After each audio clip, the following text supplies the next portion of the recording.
I've been arguing for several years that we need to change the narrative around the energy transition. We tend to look at it through the lens of climate change, which is basically policy to reduce GHG emissions. But the fact is that the energy transition is about thousands of new energy technologies that have now, they've been around for 20 or 30 years, and they've climbed up onto the adoption curve. They're ready at the inflection point or past the inflection point in some cases. And the energy transition, the transition from fossil fuels now to clean, cheap, abundant electricity and maybe some low carbon fuels like hydrogen, that the energy transition is self-sustaining. The pump has been primed and now it runs on its own. That's how we need to reframe that narrative. So you can imagine how interested I was when Kingsmill Bond from Carbon Tracker sent me a blog post arguing exactly the same thing, only suggesting that the COP conference this fall in Glasgow should be the place where we do it. So he joins us from London in the UK to talk about it. Welcome to the interview, Kingsmill. Hi, Malcolm. I'm happy to be rehashing your ideas. We do what we can. Well, I won't accuse you of stealing them, Kingsmill, because you don't do that. I know that, but nevertheless, we're on the same page here. So maybe let's start with, if you could summarize your argument in the blog post, please. Sure. So, I mean, the argument, precisely as you say, is that the narrative of the energy transition or climate change is very much framed in terms of pain and burden sharing and all the hard things that we have to do and how damaging and difficult it's going to be. And we just said in this note, look, actually, a lot has changed since Paris. You had a collapse in costs, you've had a recognition by governments they need to get on with it, you had this extraordinary learning curves and growth rates of these new energy technologies, and the narrative needs to change. We need to shift, as it were, from pain to gain. We need to recognize that there's a huge amount of benefits from making this energy transition, that those people who are doing it are tending to lead the world in terms of energy technologies, and there are many benefits from embracing the change, and the narrative needs to be held in those terms. I often refer to the campaign literature that the campaign platform that President Joe Biden put out last year, in which he makes it very clear that these new energy technologies are essentially a new industrial order. It's like the internal combustion engine and the petroleum that rearranged and transformed industry and society starting in the 1920s. We're doing it again. And what he said was that China, in particular, is ahead of the U.S. and maybe even of Europe, and we're all playing catch up now.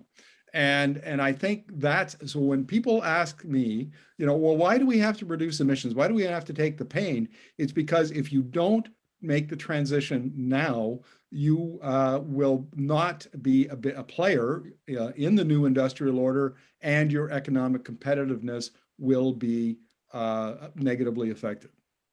Yeah, that's exactly it. I mean, it's a little bit like the space race between the Soviet Union and the United States, and Khrushchev coming to New York and banging his shoe on the table and saying, "We will bury you."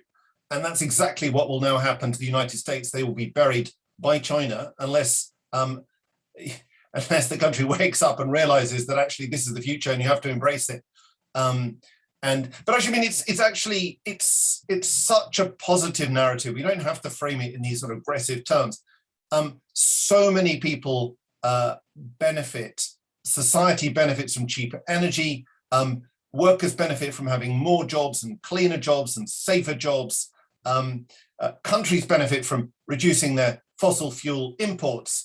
And don't forget, at the moment, the entire fossil fuel system, the rents of the fossil fuel system go to a very small number of oligarchs. So in a small number of countries, what can now happen is you can trade the rents going to oligarchs for local jobs and local communities. So it's, it really is a hugely beneficial shift that's going on. And the reason we thought that Glasgow was a good moment to embrace this narrative and act as a megaphone to send it out to the world is because, again, you have this big debate about the $100 billion, and you must give $100 billion to the emerging markets. If you don't give the money, then it won't happen. And actually, in reality, you talk to any developer and they say, I would love to put money into the emerging markets. I would love to be building solar and wind all across the world. The reason that they don't do it is not because of a lack of money, it's because a lack of policy environment which enables them to do it. So what COP needs to achieve is it needs to say, look, stop moaning about the money, create the policy environment, and the money will flow. And I think we need to talk about the link between narrative and politics, which is when politics essentially sets the foundation for policy. I mean, if you can't get the politicians headed in the right direction through the conversation that you're having within a region or a country, then you're not going to get the policy that's required. And here's another point I want to bring up, Kingsmill, is that there isn't a lot of time. We basically, the 2020s, as I'm fond of saying, are the disruptive decade of this energy transition. And if everybody waits around, or if your country or region waits around to 2030, it may be too late. You're already well behind the 8 ball, and either you don't catch up or the costs of catching up are onerous. What's your take on that? I think that's very well put. I mean, don't forget, it was the United Kingdom, which was famously top nation until the end of the 19th century, and they missed out on that energy revolution, the shift from horses to cars, the shift to electricity, the shift to the use of oil. I mean, people were doing it, but they just weren't doing it fast enough. And that I think is precisely the point. It's actually very much in the interests of countries which wish to retain autonomy and influence to embrace these superior technologies.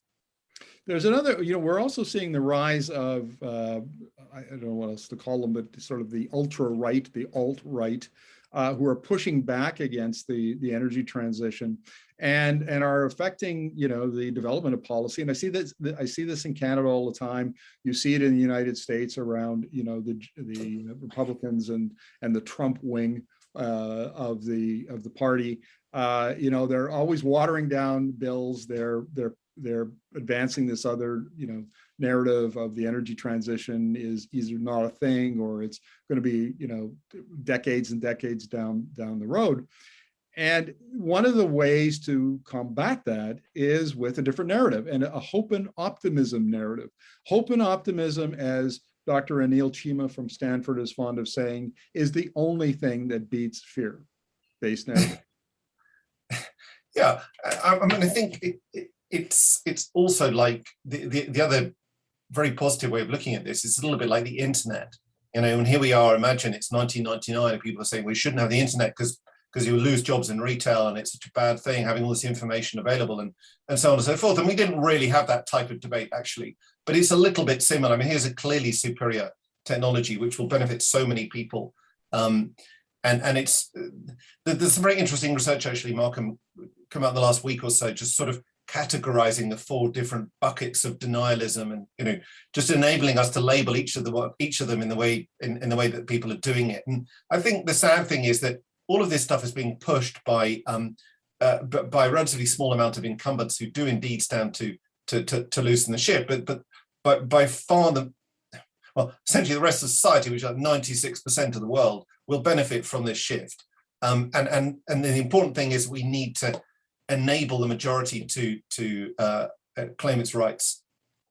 Now, when in Glasgow, if you're arguing that the narrative needs to shift, how do you propose that be done?